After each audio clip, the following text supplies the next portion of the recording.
পৌষ সংক্রান্তির দিন সকালবেলা স্নান করে বেড়া করে আগুন পোহাতে পারবে না বলে মেয়ের মনটা অনেকটাই খারাপ।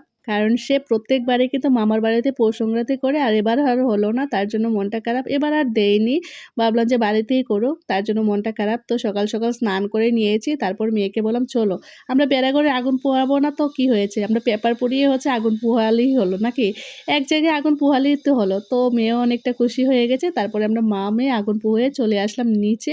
নিচে এসে দেখলাম বাজার-ওজার আনা হয় নাই। বাজারে গিয়েছে আমার শ্বশুরমশাই। তো আমি ওই ফাঁকে হচ্ছে মসলাটা বেটে রেখে দেই। মসলা তো কি রান্না করব তো আগের দিনই প্ল্যান করে রেখেছি আর বলে দিয়েছি এগুলো আনার জন্য। আজকে অনেক কাজ আছে। তারপরে একটু, একটু আমি ভিডিও করে নিচ্ছি। আর এই যে দেখো এখনই কিন্তু বাজার নিয়ে চলে আসলো।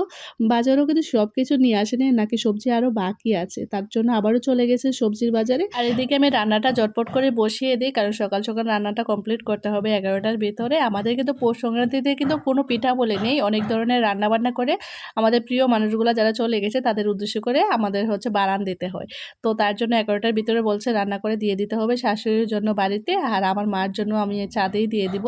তো দেখতে পাচ্ছ রান্না কিন্তু বসিয়ে দিয়েছি। এক, এক করে সব কিছু রান্না করব। সব ভিডিও আর করে নিই। আর এটা হচ্ছে একদম শেষের রান্নাটা।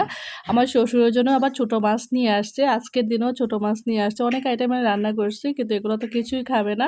তার জন্য হচ্ছে অল্প করে কিছু মাছ রান্না করছি। আর বাকি রয়েছে হচ্ছে মরিগন্ডটা। ওইটা রান্না করলে কিন্তু আমার মোটামুটি রান্না কমপ্লিট হয়ে যাবে। আর আমার কিন্তু 11টার ভিতরেই রান্না কমপ্লিট হয়ে গেছে। খুব তাড়াহুড়ো করে রান্নাটা করেছি। কিন্তু বলেছিল 11টার ভিতরে রান্না করে দিয়ে দেওয়ার জন্য বাড়িতে চলে যাবে। কিন্তু দেখো এখন 12:30 বাজে, এখনো যাওয়ার নাম নেই। তো আমাকে 9টার ভিতরে এত তাড়া দিয়েছিল যে এখনো রান্না হয় না, এখনো রান্না হয় না। আমি বলছি যে 11টার ভিতরে কিন্তু আমি রান্না কমপ্লিট করে নেব।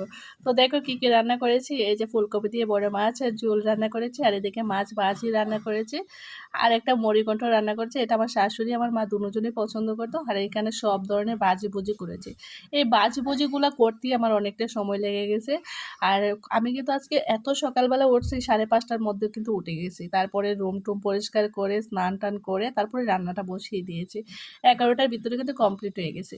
আর এই যে ছোটো মাছ, মানে চাচ্ছিলাম আরেকটা কিছু করতে, ডাল রান্না করতে, কিন্তু সেটা আর করা হয়ে ওঠেনি। আমার কিন্তু ঠান্ডা লেগে গলার অবস্থা খুবই খারাপ হয়ে গেছে। দেখো ভয়েসটা কেমন দিচ্ছে। আর এদিকে হচ্ছে লুটের জন্য বাজার যে করেছিল, তো এখানে আরও বাকি আছে কমলা, তো সে কমলা আনতে গিয়েছে। আর এদিকে মেয়েকে বলেছি যে অর্ধেক করার জন্য, এখানে লুটের জন্য অর্ধেক লাগবে আর বাড়িতে নেওয়ার জন্য। বাড়িতে তো আবার শ্মশানও দেবে, তো 2 জায়গায় হবে। তো এদিকে আমার মেয়ে রেডি করে দিয়েছে।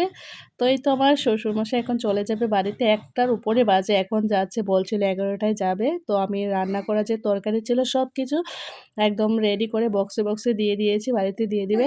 এখন হচ্ছে একটু ফ্রি হয়েছি, তো এখন বসলাম 2টা পিঠা নিয়ে বসলাম। সকালবেলা খেয়েছিলাম মুড়ি, আর মুড়ির মোয়া নাড়ু এগুলো খেয়েছিলাম, কিন্তু পিঠা আর খাওয়া হয় নাই। এখন আমার মার বারানটাও দিয়ে দিয়েছি, তো এখন ফ্রি আছি। ভাবলাম ভাত খাওয়ার আগে হচ্ছে পিঠাপুলি খেয়ে নিই একটু। মানে পিঠা আমাদের কিন্তু পিঠাপুলির মানে এও না, আমাদের হচ্ছে মেইন হচ্ছে রান্নাটাই, রান্না করে বারান দেওয়া। তো এরপরে হচ্ছে এক এক দিন এক এক পিঠা করে খাবো আর কি। তো অনেকেই দেখছি আজকের দিনে অনেক ধরনের পিঠা বানায়, তো সেরকমটা না কিন্তু আমাদের। তো এখন হচ্ছে প্রায় সন্ধ্যা হয়ে যাবে, এখন লুট নিয়ে আসছে। তো আমি আবার কাপড় টাপড় ছেড়ে লুটের আয়োজন করলাম। ছোটোবেলায় কিন্তু লুট ধরার জন্য সবার পিছন পিছন যাইতাম অনেক বাড়ি বাড়ি। ওই দেখো ওই বাসাতে লুট হচ্ছে। তো এখন হচ্ছে আমাদের বাড়িতে আসবে। তো আমার সব কিছু কমপ্লিট। তো আজকের মতো বিদায় নিচ্ছি। সবাই ভালো থেকো, সুস্থ থেকো, টাটা।